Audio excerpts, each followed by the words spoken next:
Welcome to the Festival of Dangerous Ideas podcast. In the lead up to the 10th Festival of Dangerous Ideas program announce, we will be releasing a collection of 10 speakers from across the 10 years of the festival, a decade of danger. Sign up at festivalofdangerousideas.com to hear what we have lined up for 2020. The byproduct of an Atlantic article turned blockbuster book, Hanna Rosin's talk is a wide-reaching investigation on a cultural shift across America.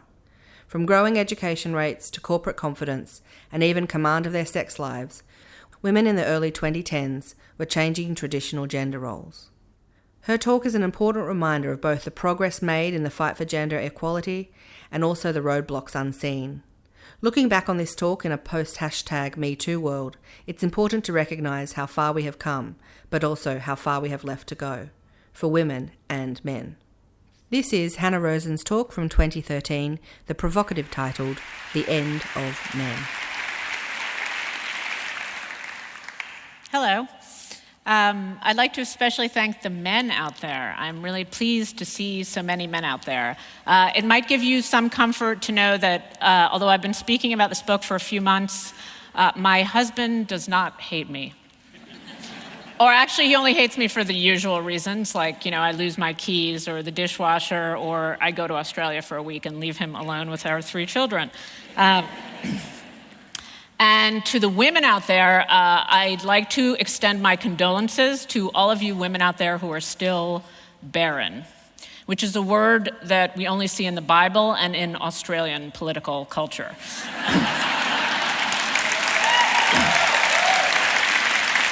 Honestly, when I read that barren, I was like, I have not heard the word barren used in kind of normal dialogue in many, many years outside of my synagogue. Hannah was barren, Anyway, so I'd like to begin by talking about some research that actually didn't make it into the book.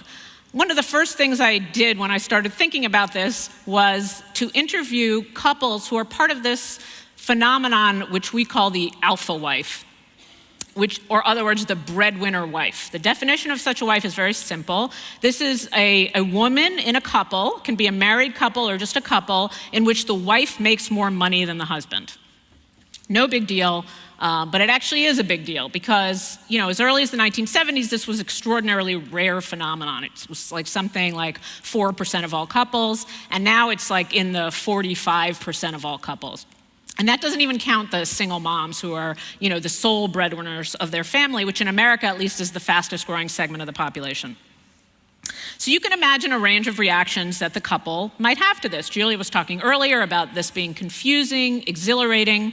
So I'm going to start with a guy. The reason I picked this couple, click, if a man were here, he could fix this for me. Anyway. So, the reason I picked this couple is because it's like the type of situation that burns the most. Of the dozens of couples I interviewed, they worked at the same firm, they started at the same time, and then she just got promoted more quickly than he did. And so after a few years, she's making something like $8,000 more than he does.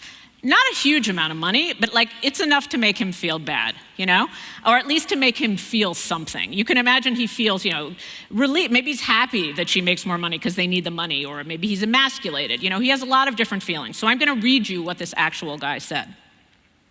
My wife and I both started at the same IT company straight from college, and after a few years, she overtook me professionally. I sat around thinking maybe she had better opportunities or some great breaks, but the reality is she worked harder, she was more organized, and she made better use of her time. There's nothing to ascribe it to except she's better than me. The most painful moment was when we were at a party and one guy turned to us and said, "You guys are doing great. Andrea, you're a vice president, and Bill, well, we don't know what you are." I laughed along with everyone else, but 8 years later, I can still remember that moment very clearly. It was like, wow, I'm the naked emperor here. It's not that I wish she was less successful, it's that I wished I was less unsuccessful. It's a guy thing. It sucks to be beaten up by a woman. This book started out in the Atlantic magazine in the year 2010, and in the early days I was thinking mostly about economic changes, sort of what's the broad landscape of the economy and how it's changing from a manufacturing economy. But as I did more research, I became more interested in the nitty-gritty, kind of how does this affect one woman and one man facing each other in a single marriage? What does this do to human relationships, to decisions that, say, young women make about who they're going to marry, or how we feel about our husbands and wives? So now, before I go on to the big picture, I want to read you what the woman in this relationship thinks. Now, I got such diverse reactions from women in these kind of alpha wives that I decided I want to give you two different kinds of alpha wives, not the actual one that's presented here. So here's the resentful alpha wife. Since earning my law degree in 1989, I have felt hunted like a deer by men as a desirable wife because of my wage-earning capability and good job. I'll never forget my good friend's husband announcing at their wedding reception, "Now that I've married a lawyer, I won't have to work anymore." And he didn't. That's the resentful one. Now we'll find the delighted one. I'm the one who's career-oriented. I don't want to come home to someone I have to compete with. Let's see, who can climb to the top of the ladder? Who can make the most money? I was so sick of it. I wanted someone who didn't want to talk about their job all day, but who would rather go for a ride on the beach. So his making less money was kind of a plus for me. So as you can see, and this is true of my book in general, it's often read as like a feminist, like, we crushed you guys, but it's actually not like that. It's more sort of me describing these sociological shifts which I noticed, and I think the way you react to them entirely depends on where you're from. So I don't know how many of you know America that well, but like one of my chapters is reported in Alabama in the Deep South, where the women are making more money than the men because it's a manufacturing town, and this goes down really hard. I mean, a nice wife just lays the paycheck down on the table, doesn't say a word, and doesn't make her husband feel bad about it, and sort of goes about her business. And then I get other letters from these stay-at-home dads, and again, I don't think you guys will get this joke because you don't know the American landscape as well, but I recently got a letter from a dad saying, what are you guys talking about? It's so cool. I'm a stay-at-home dad. Everyone applauses me. And then I looked where he was from, and he was from Portland. So if any of you watch Portlandia, you know that that's not like the typical American situation. Okay, let's see if a woman can operate this. No, she can't. Go. Yes. Okay.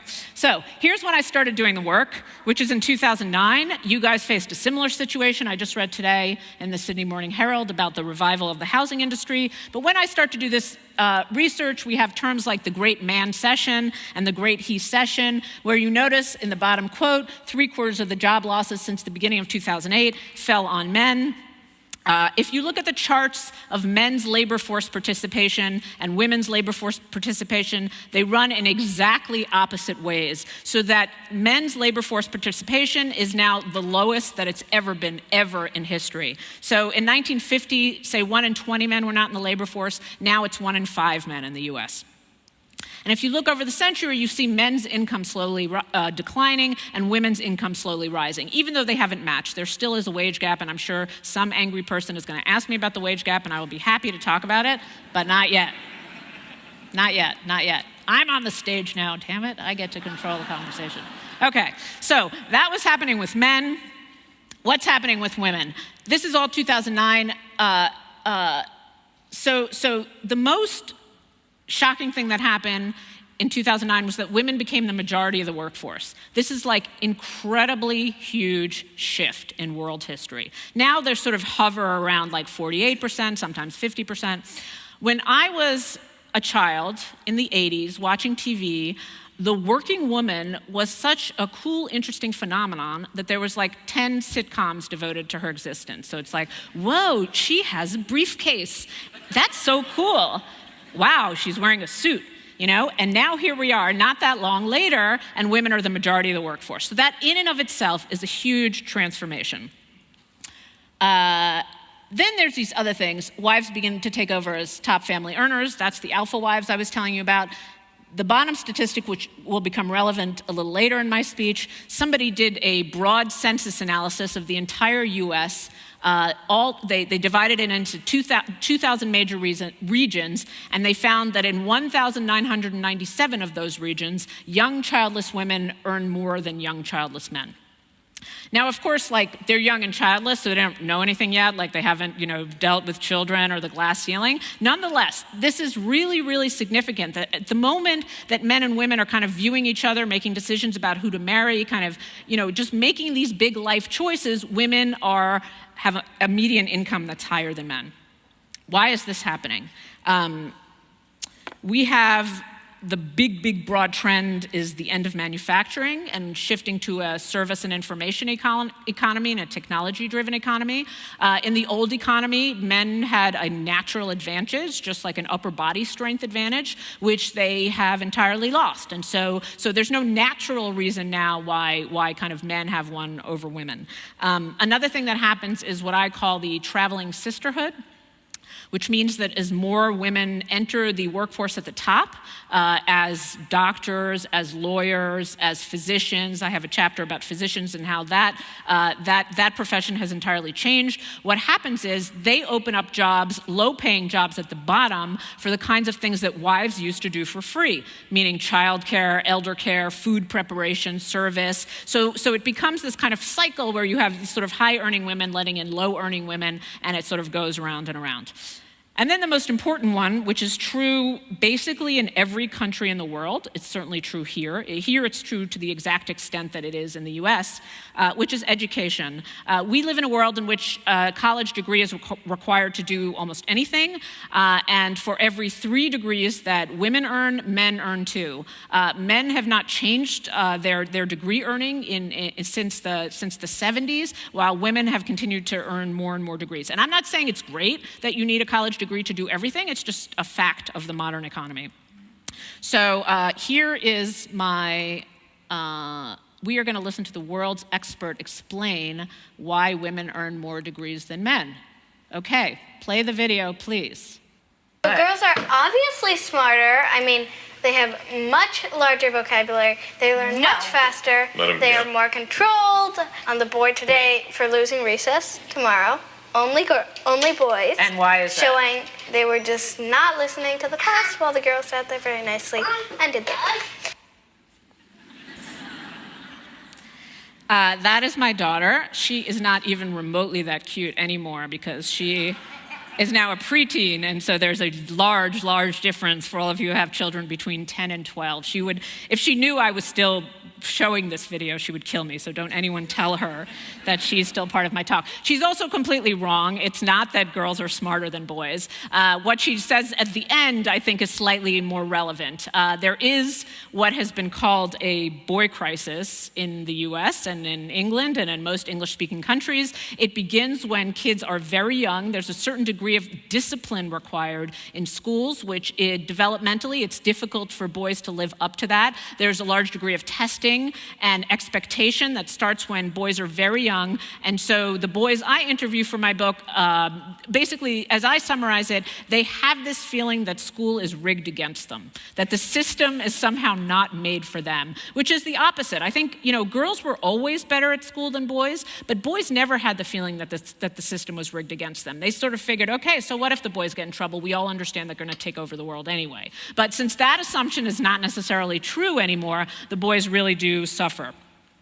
This whole thesis came home to me when I was visiting a college in Kansas City, totally working class state college. I was not looking for like Bryn Mawr, like a liberal elite college where all the feminists were like, that's not where I was going. Totally mainstream state college. In fact, I went even one more. I did not go to the Women's Studies Center, but I went to find sorority girls. I purposely looked up, do you guys have sororities here? I'm like cheerleaders, okay, however you want, girly girls. I purposely went to find girly girls so people wouldn't accuse me of just going to the feminist studies class.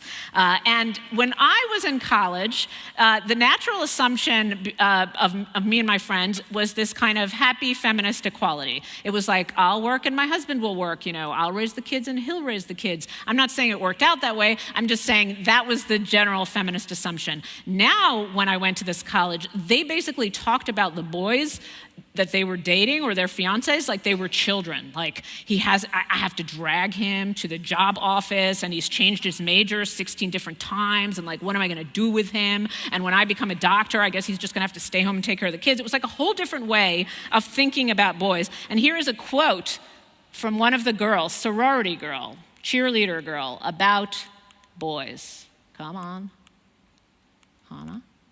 Men are the new ball and chain. I did not make that up. That's a sorority girl said that. Okay, guys, I'm gonna get a little bit meaner before I get nicer, but it will come around. It will come around, I promise, it will come around. For a long time, this was the image of, come on, Hanna. Ooh, no, go back. This was the image of American manhood. Now you know the joke, which dominated, tough, rugged, in charge of the pioneer. Australians have a version of this. He might as well be Australian. And then he was replaced by this much less impressive specimen, which is a parody of American manhood, because basically the rugged man exists in quotation marks, right? It's just a hard thing to take earnest and seriously these days. And it's very funny, but the phrase firstborn son, for example, is so deeply ingrained in our consciousness that I decided to explore it. And one thing I did was go to fertility clinics and ask because fertility clinics that are doing new methods have to report to our central agency, what people are asking for. And so I asked them, do people ask for boys and girls? It turned out that 75% of couples were requesting girls, which is really, really amazing. And my favorite statistic in my whole book comes from South Korea, which is insanely patriarchal, remains insanely patriarchal, and yet because women have risen so quickly in universities and in industries, they have completely reversed the preference for the firstborn son. They keep very good statistics on this, and you'll find them in my book. They've been doing it year after year, and in the last 2 years, the majority of South Korean couples say they would rather have a girl than a boy. What's driving this? What's the essential difference? If my daughter is wrong that girls are smarter than boys, then what actually is going on? So I thought about this for a long time, and the best I could come up with is a concept I call plastic woman and cardboard man. What do I mean by that? Except that women are superheroes and... no, it's not what I mean. The quality the economists tend to look for is something they call adaptability. So the thing that's needed basically to succeed in an economy like this of part-time workers, where things are always shifting, where there's no loyalty to industry, is essentially an ability to hustle. So if you know that the industry's shifting and the new kinds of things are healthcare jobs, you have to be willing to get the skills and education you need to get those healthcare jobs. And that's what I think is driving women to succeed in this economy. Because, and a lot of this is because women have been the underdogs. Because I think when you're the underdog for a long time, you naturally learn to hustle. And so it's something like what in business they call disruptive technology, when you take the underdog or something that's behind, and that underdog is always hustling and trying to fit in the cracks, and suddenly the qualities that they show in abundance become the qualities that are the most desired. So maybe we're like the Apple computers of humanity, women are. Okay, I can't do this as well as Dan Savage, but we are going to talk about sex a little bit. So in the US, we talk a lot about the hookup culture, and I think we're a little more prudish than you are in general. And so there's this overwhelming sense, probably less sexist, but probably more prudish. That would be my short summary of it. But I think that, well, that Barron thing, I mean, that really, it's like, nobody would ever get away with that thing. It's calling some woman politician Barron. Anyway, but we're prudes. So anyway, so one of the things we talk about a lot in the US is the hookup culture. And this idea that the hookup culture, meaning a culture where you no longer ask somebody on a date, but where people are just sort of having some kind of physical intimacy without any kind of commitment, or certainly any kind of long-term commitment. There's a lot of hand-wringing going on about this in the US, and the reason people are upset about it is because they assume it's terrible for women, that this is a system created by men, for men, so that they can get lucky whenever they want to get lucky, and the women sit in their dorm rooms and cry. So that's like the image, that's what we think is going on with the hookup culture. So it didn't strike me as quite right. And I read like all the books there were to read about the hookup culture, and basically they go and interview, woman after woman, and the women on the college campuses do say, this sucks, like the guys won't commit, this is really unpleasant. So you kind of do get that blowback. And then I found the one fabulous, long-term, in-depth study about the hookup culture. To women out there in the audience my age, you will now understand the sacrifices one has to make as an academic. So these women, there were two of them, they lived in a party dorm at a Midwestern university for 4 years. So like that Drew Barrymore movie, where she goes back, she's like maybe 24 when she goes back to college. Like, these women were 42. So that's embarrassing. So they lived in this college dorm for 4 years, and yes, they got all that stuff that every other hookup book gets, which is, the guys don't want to commit. But what they realized after 4 years is that effectively the women were avoiding getting committed to. Because now you can remember that statistic I told you about how women's median incomes are higher than men's. At that age, women are at their most ambitious, and what they care about is getting ahead in life, finding a good job. I mean, the first age of marriage in Australia is 30, which is phenomenally high, so you guys must know what I'm talking about. People get married later and later, and it's because they want to set themselves up well in life. So the girls would tell the researchers, this guy is asking me out, but being that serious with someone would be the equivalent of a 4-credit class, and I just have too many classes right now, so I can't handle it. They would talk in these really utilitarian ways, I mean, it is the death of young love, but still they would talk in these very sort of opportunistic ways about the cost of a relationship and what it would cost them and how much they didn't want to, get into it. So I actually wrote this chapter of my book I wrote up in the Atlantic magazine and got tons of letters from young women. And I really would like to read one of them because what they said to me, what they effectively transmitted to me was, Hanna, you only got it half right. You're right that we don't really want to be in long-term committed relationships. But you know what? We don't really like one-night stands either. Both of these things are true. So I am going to define to you these kinds of relationships which your 40-year-old self can't imagine, but which are going on now. So here's what she wrote. We want a person to hook up with, but also to hang out with, but none of the stifling constraints and stodgy strictures of the old-school boyfriend-girlfriend commitment. We don't want to be compelled by expectation to do each other's laundry or bring each other chicken soup when one of us is sick. We don't even want to see each other every day and watch a sappy movie on a Friday night and snuggle. Here she is describing my whole life, but that doesn't matter. I'm a big person. I can get over that. Yes, some of us want that, but not every night and not every weekend. We certainly don't want these relationships to be entered into with an expectation of long-term or get in the way of other important things in our lives. We, both men and women, are putting ourselves first. Some might call it selfish. We call it smart and independent and secure. So that, to me, was a whole new view of what, in the age of the rise of women, kind of a new way of understanding women's sexuality, of not understanding them entirely as victims in this kind of culture that's emerging, but as people who are sort of smart and secure enough to use it to get what they want and to sort of dip in and out of it when they need to, but not always to be victims. Okay, that's the young women. Now let's move on to marriage.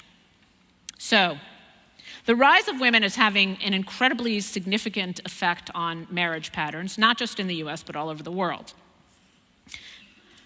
But it's doing that in not just different ways, depending on social class, but completely opposite ways. So in the elite educated classes, have invented a concept which I call personally the seesaw marriage.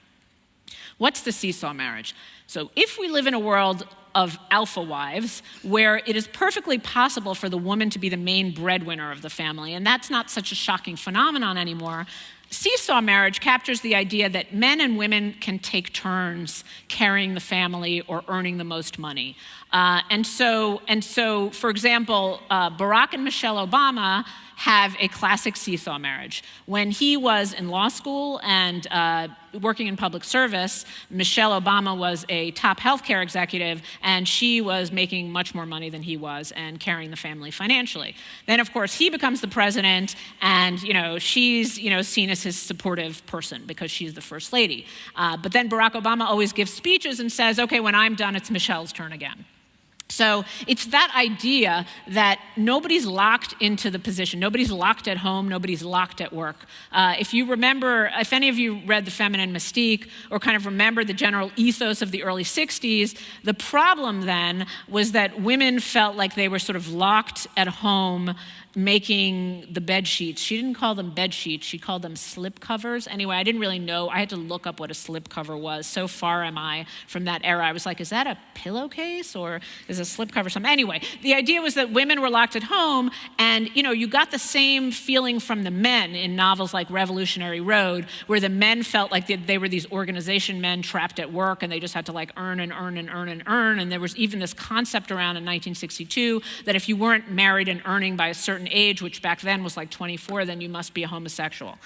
True, that was true in the psychology of the early 60s. So the seesaw marriage kind of wipes away that idea. Nobody feels trapped. And in fact, what's happened is for elite classes, and by that I mean people with a full-time college degree, have the lowest divorce rates they've had in decades, the highest rates of marriage happiness. So these are long-term surveys. How happy are you in your marriage? The highest rates of happiness, and a minuscule chance of being single parents. It's just lower than it's ever been.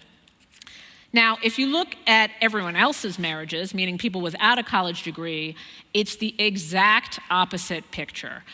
You basically have people, not just divorce rates, which are exactly as high as they were in the 1970 divorce revolution, but basically nobody getting married. And I don't know where Australia falls on this. I figured this out for Europe. Europeans, when they don't get married, it's not actually that significant because a lot of times people live together for long term even though they don't get married. But Americans are like marriage obsessed. So when Americans are not getting married, it actually means something. So people are having children, not marrying the man they're having children with, and it's the ball and chain problem. Like when I was reporting the number, because I did a lot of my reporting in kind of working class and lower middle class communities, because that's just like, as far as I'm concerned, that's like a world turned upside down in terms of gender roles. Like in the upper classes, it's slightly more complicated, but if you go in the vast 70% of kind of middle and working class, it's like you're living in a different country in terms of what men do and what women do. But the number of times the number of times I had this conversation,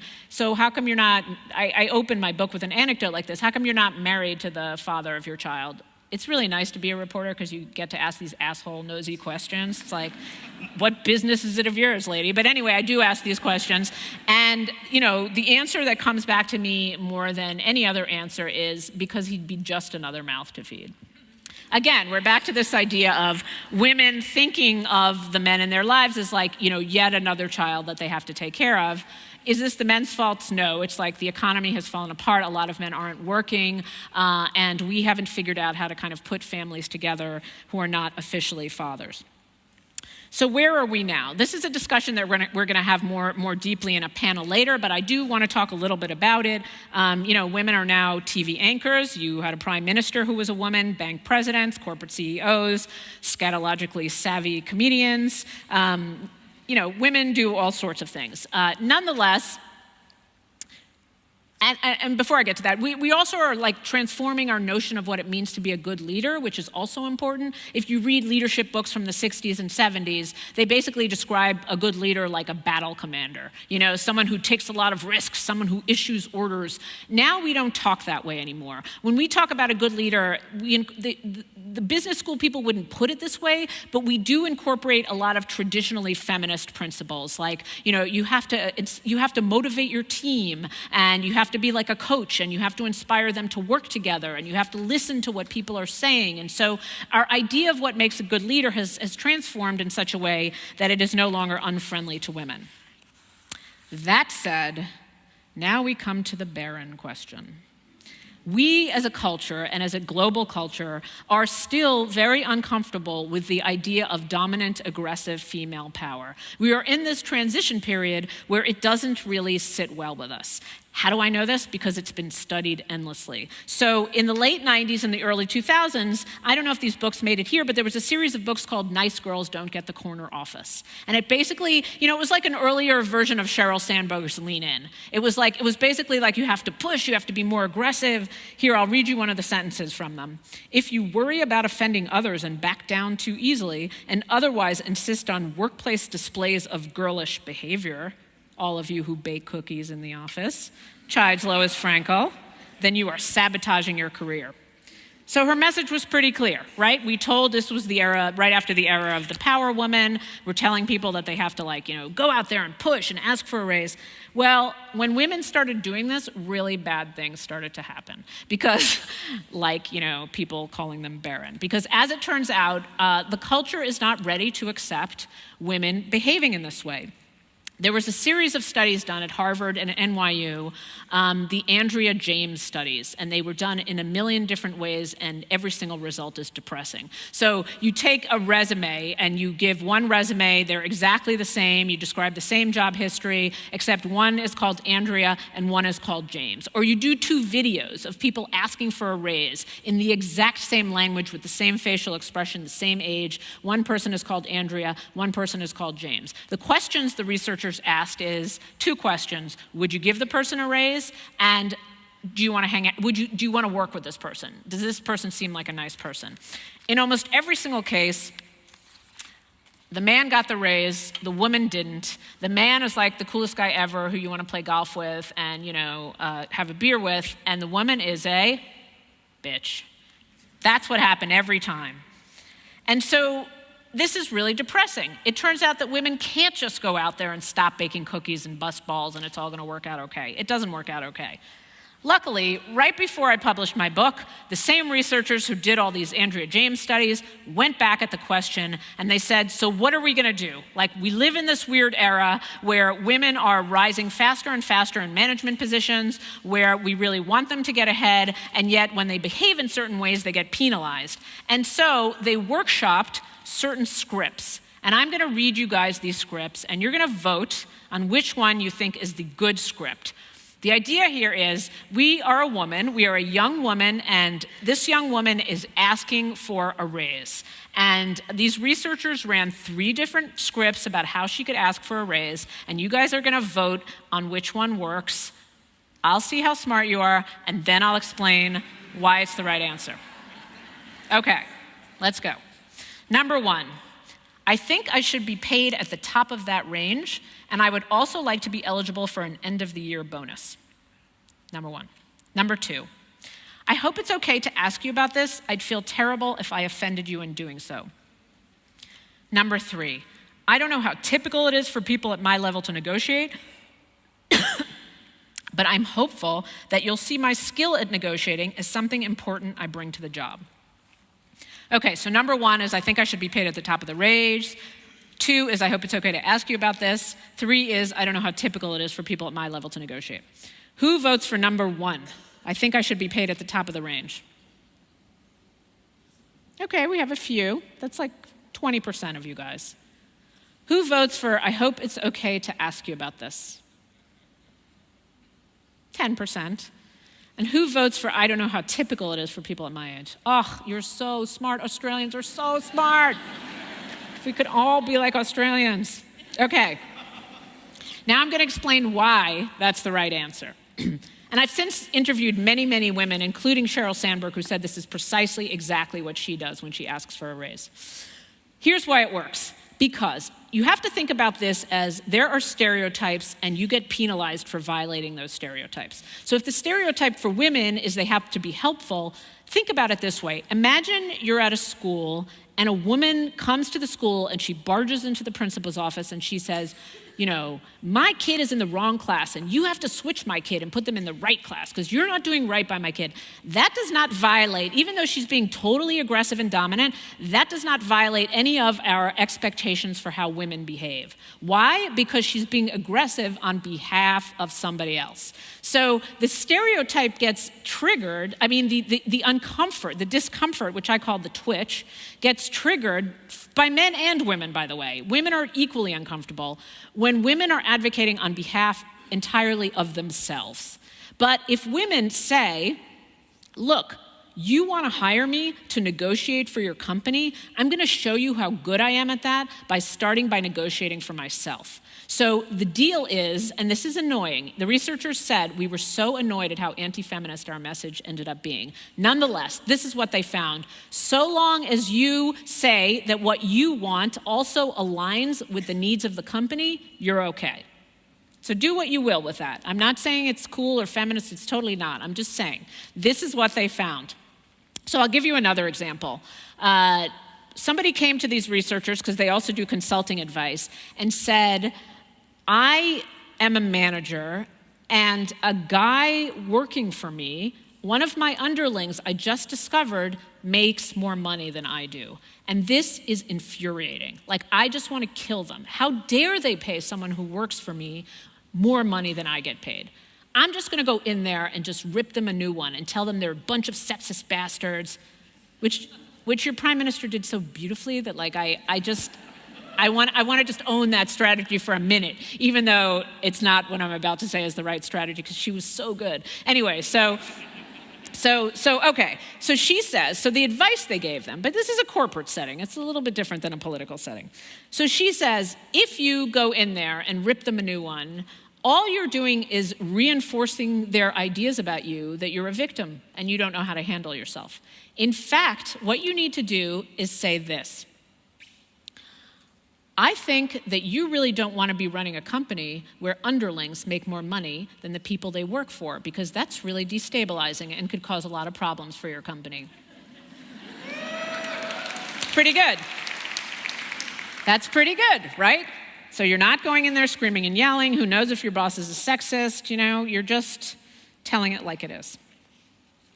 So that's the questions we have to deal with after the end of Men. So where do we want to go? I'm going to skip some of these. Where do we want to go after the end? That's a little bit of sugar. Oh, sorry. Where do we want to go after the end of Men?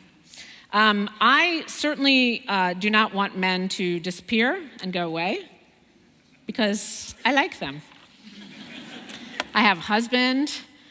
I have 2 sons. I have a brother, a dad. All these people I love very much.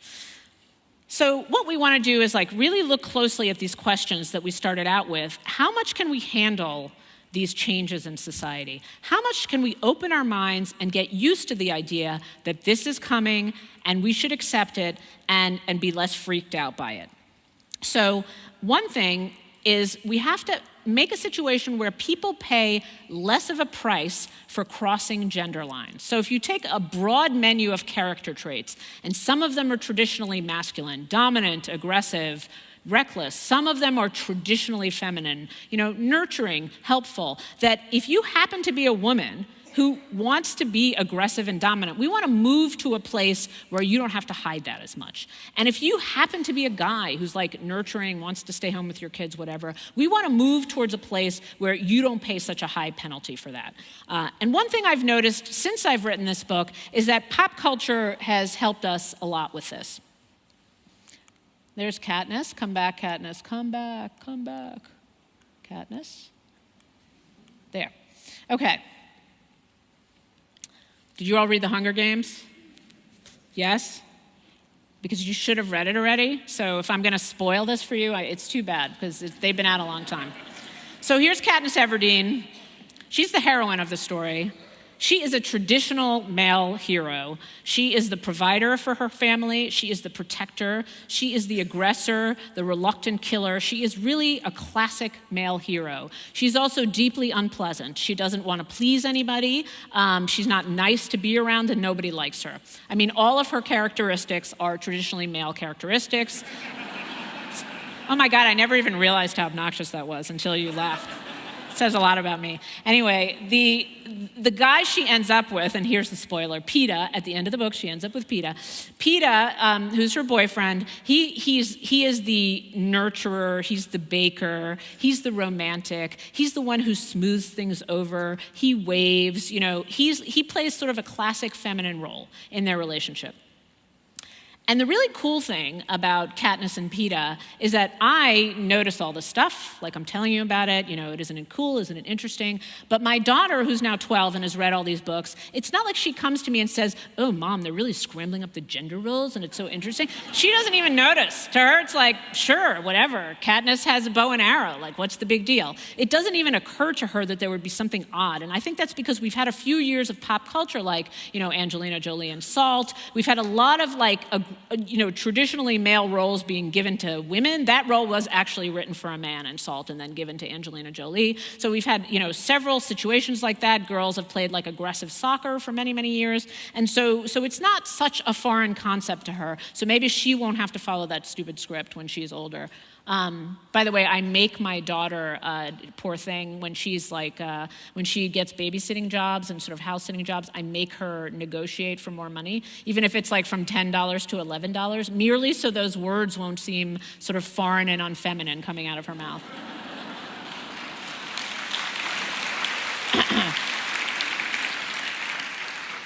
This is for the older ladies in the crowd, just so you don't think it's only young women who get to carry guns. Everyone of every age can kick ass. What about the men? How much can we accept? This one is actually harder, because the truth is that when I was talking about Plastic Woman, over the course of a century, women have changed their bearing and role in the public sphere dramatically just about every decade, and every time it happens, there's a TV show to talk about it, like Murphy Brown, and then Sex and the City. Okay, cool, we can all talk about sex now. And then you have Girls. Oh, we can talk about sex in incredibly lewd and vulgar ways. It's like women change and change and change and change, and men don't change all that much. And so one of the things I did for my research is look at 50 years of sitcom history. And what you find is that from the origins of the American sitcom, if you put a man in a domestic situation, he's a total moron. So that's like Homer Simpson, right? Like he just blows up the toaster and gives his children really stupid advice. It's like a classic American archetype of the sitcom. Now, why do you think we do this? We do this because it's not like pop culture has a political agenda. It just channels the subconscious. And what that message is telling us is that that's not the natural place for men. If we're gonna put men at home, they damn well better be idiots, just so you all understand they don't belong there.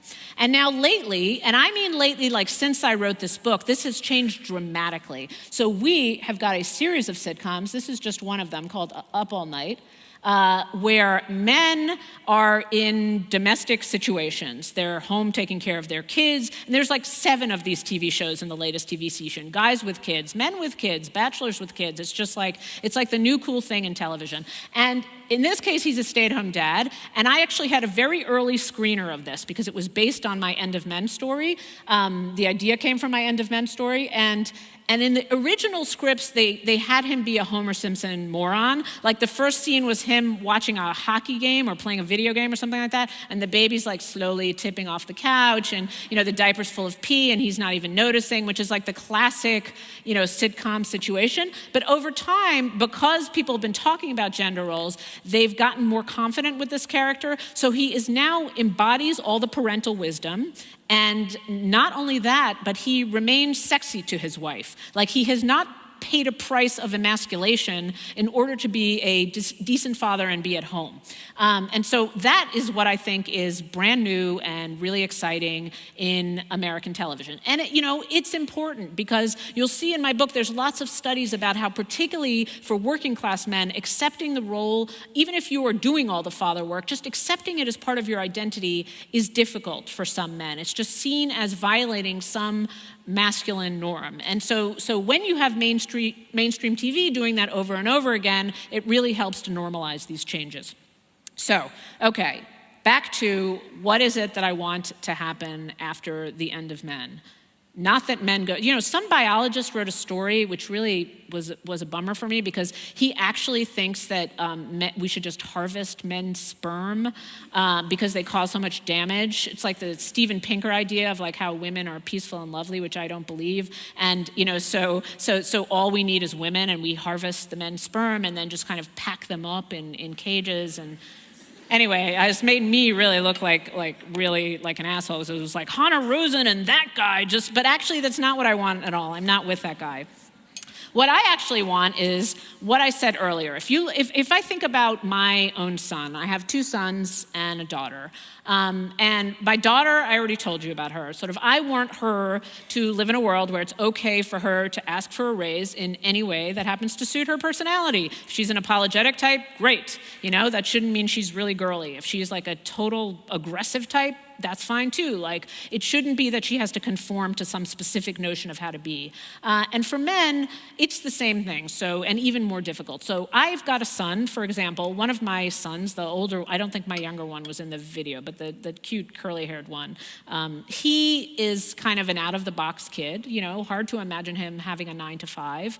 He's kind of lives on his own planet. He loves to write, computer programs and everything. It's really hard for me to imagine him working Monday, Tuesday, Wednesday, Thursday, Friday at a long job. I imagine that when he grows up, he'll be in a situation where he might take Tuesdays off or sort of wander off to the park on a Tuesday and do his little project. And maybe when he has kids, he'll take every Tuesday off because he'd rather hang out at the playground with his kid than do his real job. And what my real aim is that somebody should pass little Jacob, big Jacob, then, on the playground, and turn their head and see him there on Tuesday afternoon. They should not have the thought, poor guy doesn't have a job, what's wrong with that guy, that guy's wife must be suffering. They should have no thoughts at all about it. They should just pass the playground on that Tuesday afternoon and go about their business. So that's where I would like to get to after the end of Men.